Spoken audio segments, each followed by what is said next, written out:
I mean, look, the history of Bitcoin is a history of the largest buyer handing off the baton to the next group of capital, right? So before Strategy, it was GBTC who bought a ton of Bitcoin. I think they got up to 600,000 Bitcoin or something absurd like that. Before GBTC, it was US retail investors. Before US retail investors, it was Asian retail investors. Before Asian retail investors, it was cypherpunks. And even if you go back to that beginning, right, people were like, well, who else will buy? Everyone who's a cypherpunk is already in Bitcoin. What is the next marginal buyer? And the answer was there was this series. It was like a Russian doll of marginal buyers. The good thing about the point we're at right now is we know who the next marginal buyer is the end boss of investing. It's institutional capital, which is talking about trillions upon trillions of money, of dollars. As two of the leading voices at Bitwise, one of the world's largest crypto asset managers, Matt Hougan and Ryan Rasmussen sit across the table from financial advisors, family offices, institutions, pension funds, and even sovereign wealth funds on a daily basis. They aren't speculating about what institutional investors might do someday. They're watching those conversations unfold in real time. And according to Hougan, the market is approaching another one of Bitcoin's defining handoff moments. Their message is striking. The era when a single buyer like Strategy could dominate Bitcoin's narrative may already be ending. In its place comes something potentially far larger, institutional capital measured not in billions, but in trillions. Even more importantly, they explain why this institutional wave may not stop at Bitcoin. It could reshape Ethereum, Solana, DeFi, tokenized assets, stablecoins, and the entire financial system over the next several years. In today's video, you'll hear why Matt Hougan believes Strategy is no longer Bitcoin's biggest driver, why institutions are preparing to become the market's next dominant buyers, and why Bitwise believes Wall Street's move on-chain could unlock enormous opportunities far beyond Bitcoin itself. If you enjoy deep macro analysis and institutional crypto insights like this, don't forget to like the video, subscribe if you're new, turn on post notifications so you never miss an upload, and let us know in the comments whether you think institutional money is only getting started. Thanks, and enjoy the video. My point of view was that Strategy has been a dominant factor in Bitcoin for the last handful of years. It was the largest buyer. And I think those days are over. Now I think it's more of a neutral factor. I'd actually point to two things, John, that I saw over the last week or so. First, when we were at peak Strategy stress, when we saw Stretch trade down to $74, $75, when we saw MicroStrategy stock trade actually below its total enterprise MNAV, we were at peak stress. Bitcoin didn't care. Bitcoin didn't move at all. I think at one point, Stretch was down double digits, Strategy was down double digits, and Bitcoin was flat. That told you something, which is that Strategy is no longer in charge. And then indeed, as you point out, when they actually sold Bitcoin, Bitcoin actually rallied on that news. I think the reason it rallied is people were worried that Strategy would sort of stick its head in the sand and continue down a pathway of issuing Stretch and building up risk in that ecosystem. And it turned out that they're actually what we all knew all along, which is a rational actor in this space that realized it needed to raise capital. People downrated the probability that they'll be forced into some stressed liquidation event. And so Bitcoin rallied a little bit on the news. Look, I think I'll go back to what I said in my memo and at the start of this commentary. I think Strategy was the largest actor in Bitcoin for the last few years. It will still be important, but it's no longer the primary source of marginal capital. I think that's shifting to institutional investors. And I think that's what we're seeing in the market today. This week, I've been traveling in the beautiful Pacific Northwest with our distribution team, meeting with clients all around the region. And what's interesting is that I've had several conversations and questions about Strategy. Those questions have ranged from, is Strategy, do they represent a concentration risk for Bitcoin? They've asked, is Strategy going to blow up? Is it a problem that Saylor sold his Bitcoin? Each time I articulated essentially what Matt just said. Look, this isn't a major long-term concern for Bitcoin. I think it's actually good that the market is digesting the fact that Strategy is not going to be buying a million Bitcoin every 5 years into the future, and that they will be sellers and buyers of Bitcoin depending on the environment. And what I found interesting was every time we had those conversations, the response from the client after they asked the question I answered, their response was, yeah, I agree. I don't think it's a big deal. And that to me was really, really interesting because I think that signals exactly what we're talking about. There was a big concern about this a while ago. Today, it's no longer a concern. Actually, the marginal buyer are the institutional investors that we are meeting with every single day. I mean, look, the history of Bitcoin is a history of the largest buyer handing off the baton to the next group of capital, right? So before Strategy, it was GBTC, who bought a ton of Bitcoin. I think they got up to 600,000 Bitcoin or something absurd like that. Before GBTC, it was US retail investors. Before US retail investors, it was Asian retail investors. Before Asian retail investors, it was cypherpunks. And even if you go back to that beginning, right, people were like, well, who else will buy? Everyone who's a cypherpunk is already in Bitcoin. What is the next marginal buyer? And the answer was there was this series. It was like a Russian doll of marginal buyers. The good thing about the point we're at right now is we know who the next marginal buyer is the end boss of investing. It's institutional capital, which is talking about trillions upon trillions of money, of dollars. And we feel very confident that it's going to come into the market. In fact, we're meeting every day with financial advisors, with clients, with sovereign wealth funds, and they are all still interested in this space. So almost unlike all those previous examples, where there was really this question of who would be next, right? We weren't talking about digital asset treasuries being the driver of Bitcoin during the peak GBTC days. We were like, I wonder what's next. The answer now is clear, which is institutional capital. I think they're going to take the baton and run with it, starting at the end of this year and accelerating for a number of years after that. And I think it's going to be a great bull market for Bitcoin. Hougan's argument represents a significant shift in how investors should think about Bitcoin's future. For years, many assumed Strategy had become the market's indispensable buyer, that Bitcoin's momentum depended heavily on Michael Saylor's accumulation strategy. Yet recent price action suggests something very different. Even during periods of stress surrounding Strategy, Bitcoin remained remarkably resilient. Markets that once revolved around a single corporate buyer are increasingly being supported by a much broader and deeper base of capital.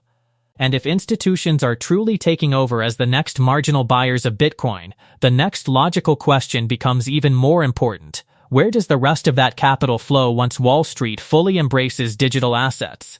According to Hougan and Rasmussen, Bitcoin may only be the first stop. The much bigger story could be the migration of the entire financial system onto blockchain infrastructure, a trend that could dramatically reshape the value of Ethereum, Solana, Chainlink, Hyperliquid, DeFi protocols, stablecoins, and tokenized real-world assets over the coming years. Well, I mean, think about what the biggest news in finance is this month. It's probably Robinhood launching its own layer 2 and people accessing tokenized stocks and, getting prepared to borrow and lend them on platforms like Morpho. Think about the largest story in finance last month. It was Hyperliquid challenging CME and ICE and other futures markets on perpetual futures and how finance will work in the future. Not about trading Bitcoin perps, about trading oil perps. And one thing we've been talking a lot about internally at Bitwise is that DeFi assets have been performing exceptionally well. We have a DeFi index of 10 of the largest assets. It's up 51% over the last 3 months, which has been a terrible period for most of crypto. Usually in the deepest, darkest bear markets, you don't have small cap assets rallying. Why are these assets rallying? They're because of what I wrote. People are re-rating this market upward 200x, right? It's tackling a much bigger market. Uniswap is not about trading ETH versus Solana. It's about trading stocks versus commodities versus crypto versus bonds. That's a 200x bigger market. And I think people are going to continue to re-rate these assets upward. The total market cap of the DeFi space is way too small for the market it's going after. Once you get beyond Hyperliquid, the next largest DeFi assets are like $2 billion protocols. I think that could look just absurd in a year or so if it continues on the progression that it's been on. As we see this on-chain migration happening, on-chain finance, DeFi for Wall Street, where do you think that value accrues? Is it into some of these smaller protocols? Is it going to be mostly with the institutions and the companies themselves? How do you see that playing out? Yeah, I mean, it's a really good question. It's one that we get all the time is, look, if stablecoins are going to grow 10x over the next 3 years, how do I get exposure to that as an investor? And I think the answer is that it's several different areas of the technology stack or the stablecoin stack where investors want to have exposure to capture, some relative portion of that growth. And so I think the layer one blockchains are inevitably going to benefit from this. All of that activity that happens with stablecoins settles on top of blockchains like Solana or Ethereum or Hyperliquid. So I think that's one way to gain exposure and to express your view as an investor that stablecoins are going to generate a lot of value. Another area is the level up in the infrastructure, like Chainlink, for instance, or oracles that are necessary for all these applications to speak to each other and blockchains to speak to each other and DeFi apps to work in the way that they do, or prediction markets to work in the way that they do as stablecoins grow as they're in their usage in prediction markets. So I think those will also be areas to capture value.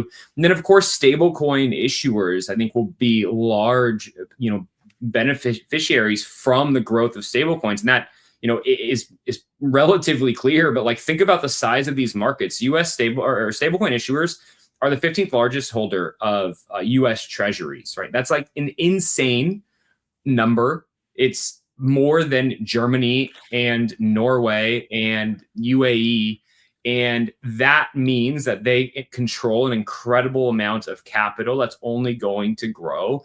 And they're earning a large margin today on the interest those reserves generate. Now, maybe it'll shrink over time, but I believe that the assets they manage or the reserves they manage backing the stablecoins will grow at a much faster pace over the long term. And so I think it's stablecoin issuers and infrastructure companies like Coinbase and Circle. I think it's the middleware companies like Chainlink and other oracles and the layer one blockchains like Ethereum, Solana, Hyperliquid, and others. Matt, anything to add on that? Is that kind of how you view this as well? Well, I think it's a big piece of it. I also think just the direct apps are going to be an incredible, Robinhood launched a chain and Uniswap is integrated on it. I'm not sure that that's something that people expected, right? It almost doesn't make sense. Robinhood is a brokerage, Uniswap is a disruptor of brokerage services, and yet it's one of the beneficiaries of that. I think people need to reconsider these applications specifically. I also think, historically, under the previous regulatory guidance, applications couldn't accrue value to their tokens.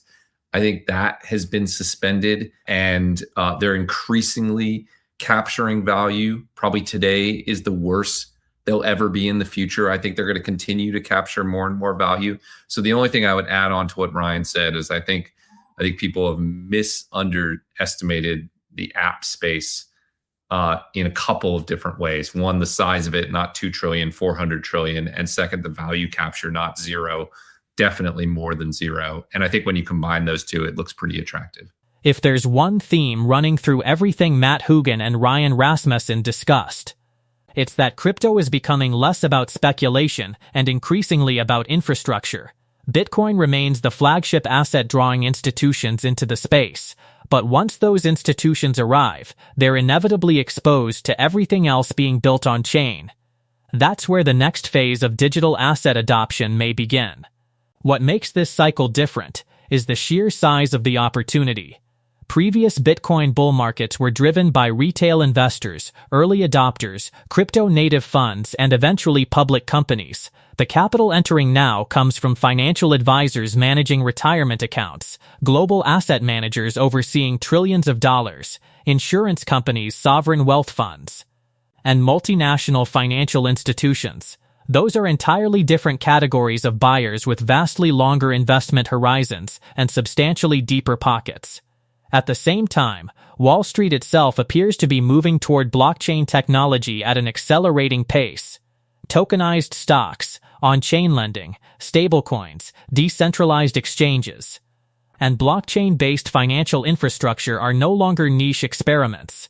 Major financial firms are actively building products around them.